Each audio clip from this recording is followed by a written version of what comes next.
and welcome, you amazing person. My name is Rob, I am the Manic Gaming Guy, and today we've pushed the limit even further. We've got more moving props in my car. Before we've seen moving steering wheels, before we've seen moving gauges, before we've even seen in the last video moving pedals. In this one, we've got a moving handbrake. And I've got more ideas to come in the next one, so expect more moving props. If you want to see more moving props and how to make your own moving props, hit that like and subscribe button because this is the proper place to be. Anyway, we're going to jump over now into this new car and we're going to look into the fine details of what it is. And then we're going to take it over to BeamNG and we're going to test it on the Nürburgring and send it down there as fast as possible. Which, by the way, I've already done the footage and it took me, I don't know, 50 attempts to send this car down the Nürburgring without destroying myself. Enjoy the footage. I've done some editing on there to make it a bit more fancy. I'm trying to go for the Misha look, the guy who's notoriously known for taking other people's cars down the Nürburgring. Misha, if you see this, hello mate, well done, fancy. Your stuff, it's really good. Keep it up. Apart from that, enjoy the animation. And here we are in automation, where we're going to be taking a closer look at one of the most detailed cars you can get. And I got more detailing ideas on the way. And I'm going to tell you what they are. You just have to subscribe to the channel and keep an eye out for videos with more crazy mods and props that move with you and the car on command.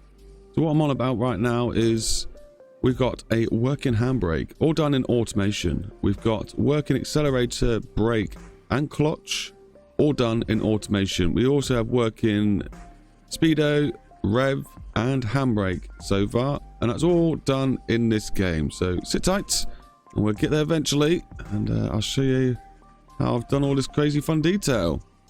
So you can see the car looks pretty cool as it is. Nice paint job, some cool downforce, nice bumper grille. I didn't go too insane on the outside, put side skirt on. I want to try and keep it really slick and clean as possible, as it is a track car. It is made for track limits, as you're going to see when we go through the settings. So first of all, the body I chose is this 2005 hatchback. I did choose a bigger wheelbase of this body. I think it was this one, and it broke BeamNG, so I had to change it down to this size. It's a 2.5 meter wheelbase, so that's wheel to wheel length. And it's front engine? No, yes it is front engine, I'm joking. It is a carbon fiber paneled material, so all of the outside is carbon fiber. We've got a semi-spray frame chassis in there, and that's made of aluminium. The engine is front longitude, as what you'd wish. Double wishbone and multi-link suspension. All the quality settings are 15 and 15, so you know it's going to be a mental ride straight out of the bat. It has got my beautiful V6 engine that brakes all physics and does 900 brake horsepower to 9,500 revs, near enough. It's a powerful engine, 4.5 litre dual overhead cam and 5 valve per piston. Head materials aluminium silicon. I have spoke about this engine quite a fair bit. All you need to know, it is cranked up to the max and it is naturally aspirated. Yeah, no turbo, so we get a beautiful linear power curve. So no surprises. The power is where you expect it to be when you try to input it into the floor, depending on how well you have designed your car. So yeah, there's the engine as it is. One day I hope they start adding more 3D block material stuff, because just having one alternator, or is that a starter motor, it doesn't really make sense.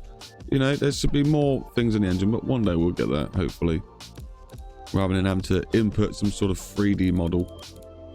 We've always spoke about the body. Again, all things are 15-15, apart from the wheels. We'll talk about that when we get to it. A nice shade of blue.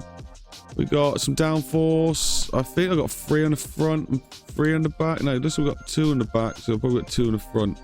I might do a track time killer thing. Add some more downforce to this, as it's only got 2 lots. It's not a lot of downforce. It's a lot for a little tiny hatch, but I think I can get a few more G's out of the corners yet.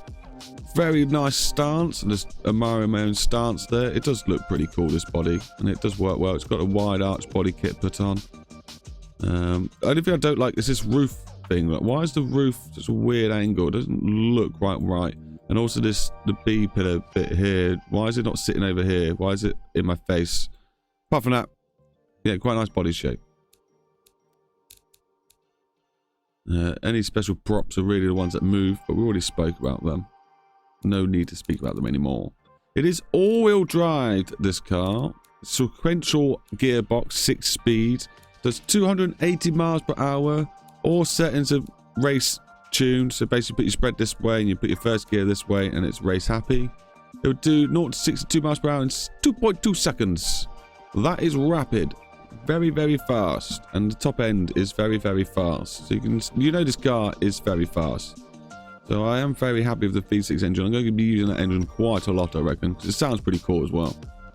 Clutch race LSD. The power split is 80 to the back, 20 to the front, obviously because it's advanced wheel. I think you can put that into 2-wheel drive, but I've not actually tried that setting yet in BeamNG. It's worth giving it a shot, I reckon. Radial tyres, semi-slicks. We're only running 235s, so we could probably go even wider on the tyres. They're 18-inch and 45 tyre walls. Any smaller, I'll probably just blow the tyre walls up because of the speed we go. The 45 is the ideal. Magnesium reel rims. I had to try and change the settings because the wheels were doing this shaky thing. I might do a top tips and tricks and must-knows in automation soon. Because I've got a handful of things that I think are relative for people to know. Keep an eye out for that video. Ceramic discs all round. Settings and brake pressures are all set to this graph. There's nothing really special about where I put this. As long as the braking works and doesn't want to kill me, I'm happy. And thankfully in this car, it works nicely. It doesn't really lock up, which is quite a shock for one of my cars. Race diffuser, no active wing, which it probably should have an active wing, but it's not. So we'll leave that off now. We're doing a total of, well, we'll do around 100 miles, 160 reckons is about my midway. And we're getting 350-ish kilograms of downforce. So yeah, we can easily get more.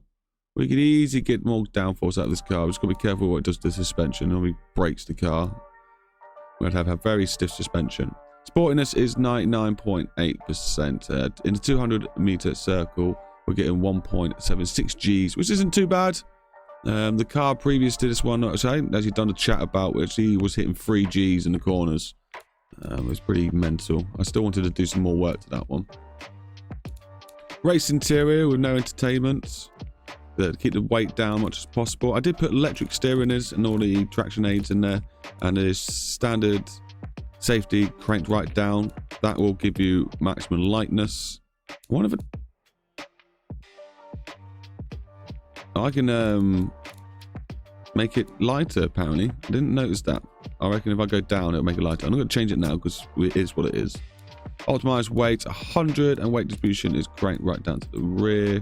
And I think we've got about 57 weight distribution balance thingamabob. 59 in the front and 41 in the rear. Hence why we go to the downforce. We've got a bit more downforce on the front to the back. Because ideally you want 50-50 downforce. Oh, I didn't realize my mouse did that. Ideally you want 50-50 downforce. But you'd change it depending on where the weight is. So I've got more weight in the front, so I want more downforce in the front. Or I wasn't going to end up understeer while the back hooks on more on corners rather than the front hook onto corners. I always want the front to be able to turn into corners. You don't want to be understeering. Yeah, just so you know, this car weighs 758 kilograms. That is pretty darn light for a crazy hatchback this modern. Pretty darn light. Suspension tuning is just normal sports tuning.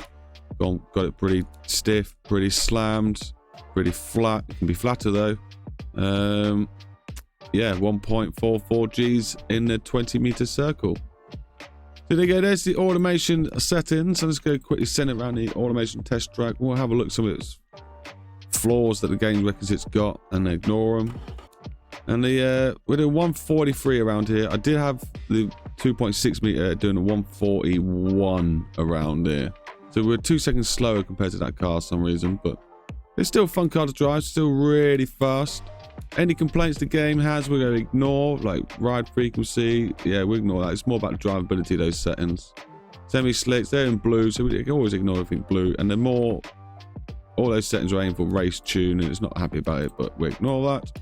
Bit of sportiness, and we're perfectly happy, apart from not getting 100% out of the suspension, but yeah, 0.2%. I'm not going to lose any sleep over. I'm pretty happy. Throttle response 18. Pretty damn good. Pretty damn good. I'm going to send you over to me in real life now. Enjoy. My face. How silly of me. I almost forgot to mention how the props move. Basically, you got to have the beta version of automation. You go into the description. You copy the code from my description. You paste it in this box. And you see what breaks. That's going to be a brief. It's going to be all these little strips of code. That would be one strip. That controls the steering. I got a few of them in there. That one controls the clutch. The dials and the figures, they're going to have to be changed accordingly to whatever you're trying to control.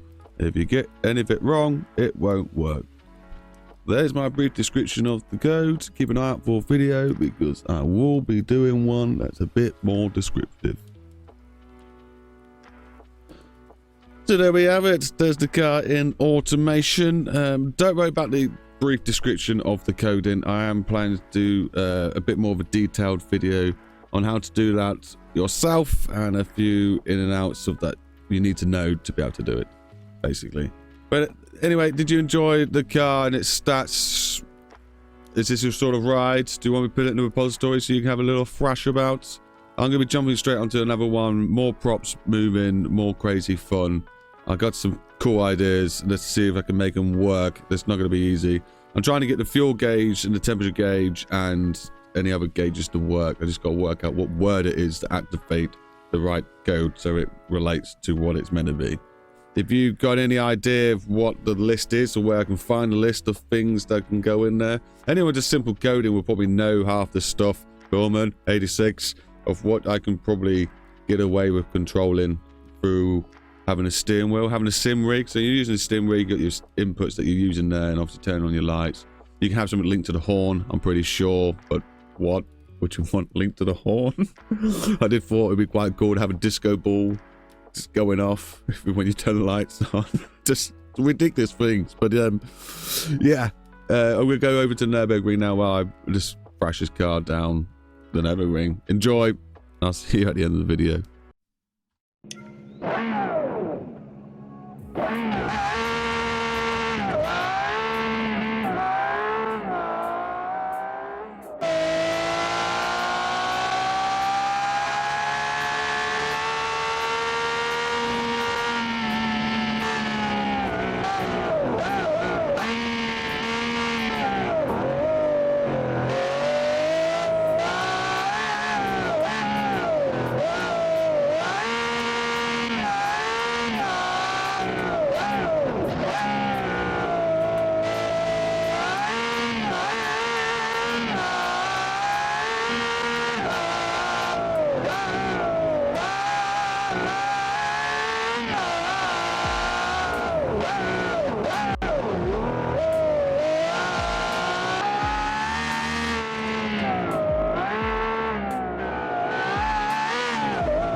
there you have it. A nice little short film for you of me bedding for the Nürburgring. Hopefully I've done my editing correctly. You've got like some times on there for referencing.